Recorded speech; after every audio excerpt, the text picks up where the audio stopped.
Okay, well, this is Terry. I'll be the acting chairperson for the evening. Let's call the meeting to order at 7:01, and let's begin with the Pledge of Allegiance, please.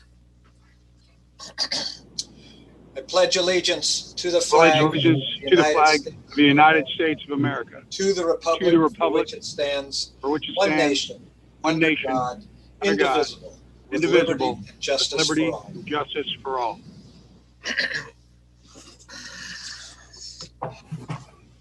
Okay, next is the correspondence. Tanisha, could you please read the correspondence tonight?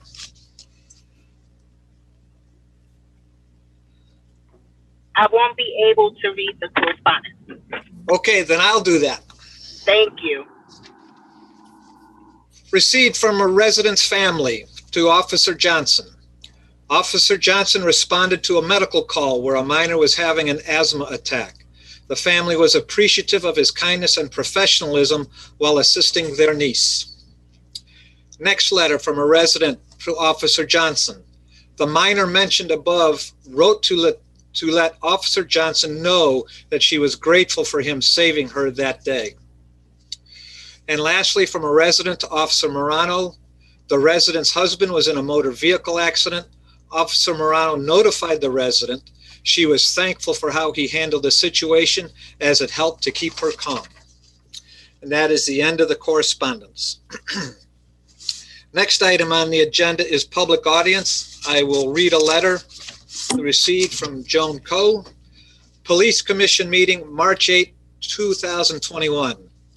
I would like to congratulate the 8 officers that passed the sergeant's exam. At the last Police Commission meeting, February 8, 2021, I forwarded my concerns to the Police Commission to be read aloud during the public audience section of the meeting agenda. Pursuant to the Freedom of Information Act, I received the Simsbury Police Department internal investigation of a vandalized footlocker. Many officers were questioned under the Garrity warning that lying would lead to termination. The only officer, when questioned, whose face turned red and used profanities was allegedly Sergeant Thibault. Sergeant Corcoran's report states, I have overheard or personally had conversations with every patrol sergeant about this incident, including you, parentheses, Lieutenant Sifidaskalakis and Lieutenant Sheehan. The only sergeant who has not said anything in regards to this incident, even when the conversation has been had in his presence, was allegedly Sergeant Thibault. Sergeant Thibault is in line for a promotion to lieutenant. Lieutenant Sifidaskalakis was tasked with investigating the vandalized footlocker. It is alleged that Sergeant Thibault is a boyhood friend of Lieutenant Sifidaskalakis. It is alleged that Sergeant Thibault's footlocker is in close proximity to the vandalized locker. The conclusion of Lieutenant Sifidaskalakis' investigation states, in quotes, I am unable to show who dumped the garbage in the footlocker. There is no evidence which would identify the person responsible. All of the officers who were told if the person responsible is identified and are one of the officers who gave me a statement, I would recommend termination for lying to me. All of the interviewed officers told me they understood and still signed and swore in a statement under the Garrity warning. One of the officers lied. How can the investigation be inconclusive? Why wasn't an outside neutral agency tasked to investigate? Chief Bolter stated under oath that lying is grounds for termination. I am asking the Police Commission to task Chief Bolter to reopen the investigation into the internal investigation of the vandalized police officer's footlocker and report their findings to me and the full commission as a citizen complaint. Chairman Jenna Caulfield read my comments and then, when questioned about the role of the Police Commission, stated, I am here to read the comments, with nobody questioning whether the investigation should be revisited. On February 20th, 2021, I received a letter from the Police Commission stating that the Police Commission is always interested in citizen input.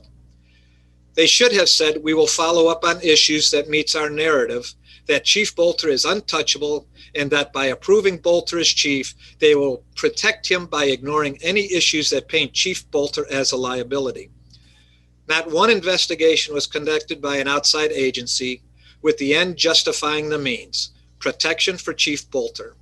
Chief Bolter has investigated himself and conducted hearings with the conclusions predetermined by him.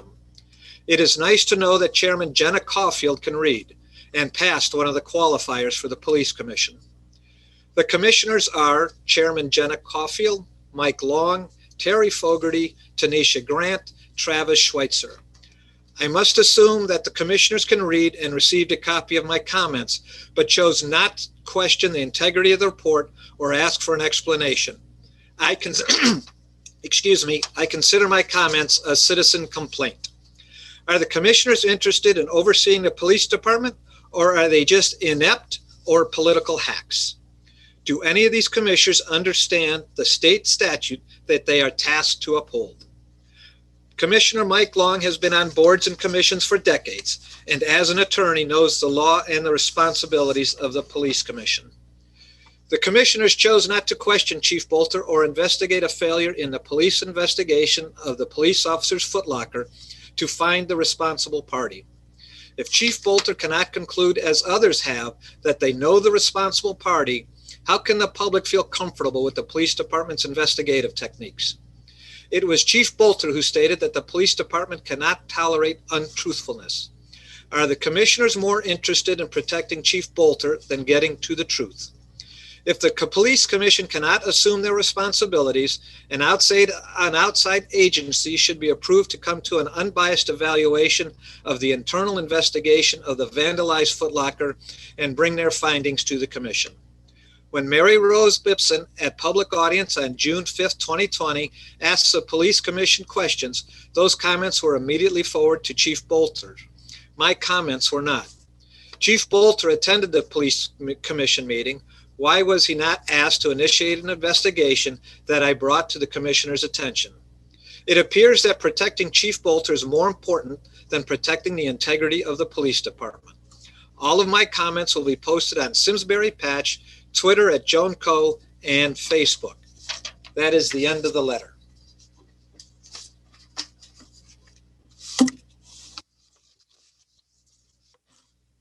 I think we should have a further discussion on that under new business today.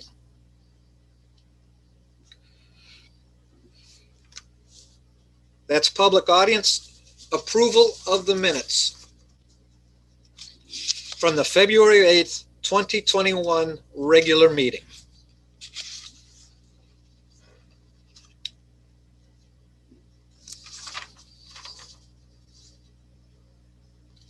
Can I have a motion to approve the minutes of the February 8th, 2021 meeting? Motion to approve the minutes. Tanisha, thank you for the motion.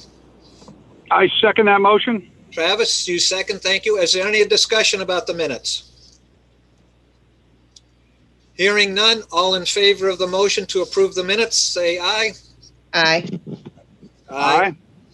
The motion is passed. The minutes are approved. Old business, there's none. Reports, chairperson's report. There is no chairperson's report tonight. Chief's report. Chris, do you have anything? You're on mute, Chris.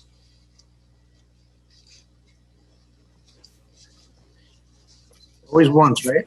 Yeah. All right, I'll start with the public safety radio system update. Marcus Communications preparing much of the equipment ahead of any major work at the tower sites. They've installed some of the new radios for the Board of Ed, the ambulance service, and they're currently working on police mobile radios. As far as and they're saying, we're hoping that they'll be finished with the project in late spring. Initially, we were thinking that it might get pushed off till around July or so, but they're making good progress, and we're hopeful that we can get everything accomplished and finished, relatively soon. As far as personnel, Sean Crowley has performed well during his field training. He's demonstrated strong investigative abilities, interpersonal skills, and writing competence. He just completed his field training on Friday, and he's now in a solo officer capacity. Eric Popolarsik began the field training program and is expected to complete the program in May. We currently have 3 sworn vacancies with 1 dispatcher vacancy as well. We're conducting interviews this week, hoping to move forward in both those positions. The department continues to go through the applications and the interviews to fill those positions. We continue to have members affected by COVID-19. Since the February meeting, 2 members were required to quarantine due to known positive exposures at work. Another member was also quarantined for just over 2 weeks due to positive tests within his household. 1 officer assigned to patrol has been out of work on a non-work related injury since the first week of December. And the officer is expected to be out an additional 2 to 3 months recovering from surgery. Another officer assigned to patrol has been out of work on a non-work related injury and is expected to return to work within 3 months after recovering from a surgery. As far as a consolidated monthly report, motor vehicle thefts, we had 2 vehicles stolen since the beginning of the calendar year, both in January. We found that many of the vehicles stolen from town are being used in violent crimes. Of the 20 vehicles stolen in 2019, at least 40% of those are known to have been involved in violent crimes, mostly with firearms.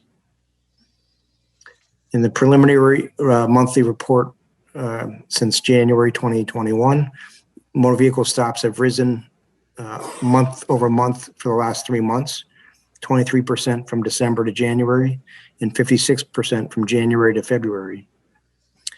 Our traffic stops are gradually getting back up to pre-COVID numbers. In February of 2020, we had 362 traffic stops, and in February 2021, we had 347. We've been making conservative efforts to try and get increase in our traffic enforcement, and documented traffic enforcement from February of 2020. We had 116 documented traffic enforcement efforts, whereas this year we had 286. So we saw good progress there. And we just had a recent staff meeting, the last couple of staff meetings. We've really been trying to drive home, the fact that the expectations as far as traffic stops and just, getting out there and being proactive in their patrols, and we're starting to see a good increase with that. And that's it. All right, thank you, Chris. For the members of the Police Commission, do you have any questions for Chris? I actually have one question with regard to the incident statistics report. On there's 911 hang-up calls.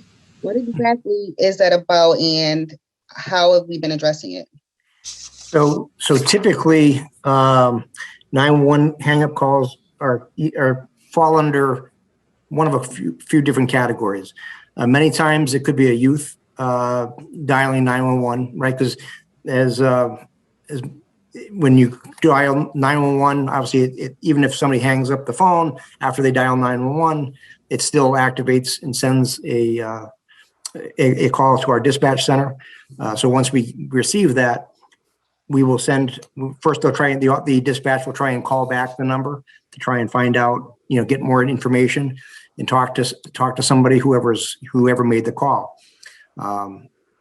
Either they'll say, I'm sorry, it was a misdial, or, usually there's some type of dialogue there, or they may not get an answer. So then the dispatcher would relay that whatever the answer is, we would still send an officer to the address to verify that explanation.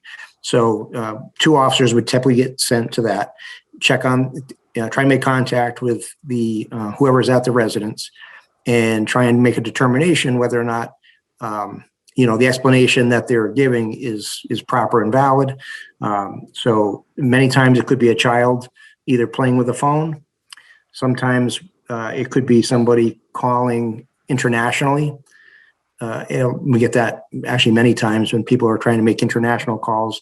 They'll dial 9 first and then 1, and then sometimes it could be a some type of domestic dispute or some type of, call for help where either there was a hang up or, maybe the one party started to make a phone call and then for whatever reason hung up the phone, whether it be because things were escalating or were afraid to continue with the call. But anyway, so we'll send 2 officers to that call to try and verify the explanation and make sure that everything is fine. Were there any like repeat offenders, or is there something that we could possibly do maybe with Officer Cushman in the schools to talk to the children about dialing 911 when they shouldn't be? So typically the SROs, that is something that the SROs would in fact, give a presentation to the schools on as part of kind of like the routine, different things when they're talking about police interactions. And that's one of the main topics that the SROs do talk about. As far as repeat calls for service to a specific address, while it's not documented here, at the time of dispatch, the dispatchers will tell the officers if there was a repeat address. So if we had a call, I'm trying to think of the it doesn't really matter the address, but I heard on the radio a couple of weeks ago, so that they sent a couple officers to an address and they said, be advised, this is the third call of this type that has come into the address. So obviously when they pull up the address, it shows the call history of that address. So if there is a repetitive type of call, that information is relayed to the officers so that they know, you have that complete background basically of, the history there. And they're not just kind of looking at things in a vacuum and just kind of going by whatever is said at that time. Any other comments for the deputy chief? Hey, Chris, Travis here. Just for educational purposes, can you tell me, you talk about stolen vehicles then being used in violent crimes. Give us an example or two of this standard MO here. Steal them, then do a drive-by or a robbery. What's the norm? Probably all the above. They've been used, I said, in different cases involving firearms. I think both different types of shootings and robberies as well. So it really kind of runs the gamut. But basically everything involving a firearm, that's what they're being used for. So no discernible pattern, but it's just kind of like almost like using a burner phone. They're using a car for nondescript purposes, correct? Correct. Yep, that's exactly right. They'll use them in one community. They'll steal them from one community, go and use them in another, dump it, and then go steal another one from to get back to wherever they're going. They're really just kind of disposable cars that they're using. Yeah, got it. They're not staying in, they're not stealing them, staying in them very long. They're just using them for whatever will serve their purpose, dumping them, and then they'll take something else. Thank you. Roger that. Any other comments for the deputy chief? Chris, any concerns with the budget numbers? No, I'm not at this point. I'll leave that up to the chief. I know he's handling that aspect in the Board of Selectmen meeting tonight. So, yeah. Okay. Thank you very much. New business. I have a piece of new business based on the Joan Coe letter that I read earlier today. Chief, as the acting chairperson for tonight's meeting, for the next meeting, I'd like a summary of the incident. The reason for that is I've been on the board for 2 years. The other 3 other members have been on for less than a year.